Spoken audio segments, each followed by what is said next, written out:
प्रधानमंत्री घर पाई सर्वे समय एप्रिल शेष सुधा बढ़ी एबे जाए पाखापाखि 26 लाख ऊर्ध्व लोक घर पाइबे। पुरी जिल्लारू 1 लाख ऊर्ध्व परिवार भी घर पाइबे। आग को घर पाइबा पाई लांच कारबार बा कहा को हाथ किला दबा को पड़िबो नाही।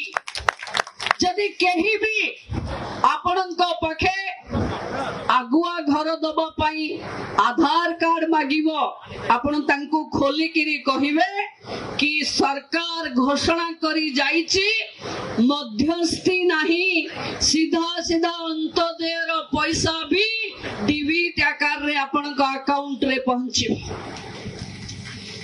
जहां हम सरकार दबो सीधा सड़क गरीबर खाता को दबो जो थिरे आपन को बाली किनिबार हैरान हेले आम सरकार एबे बाली रो जिम्मा ब्लॉक रो वीडियो मान को दे सारिलानी।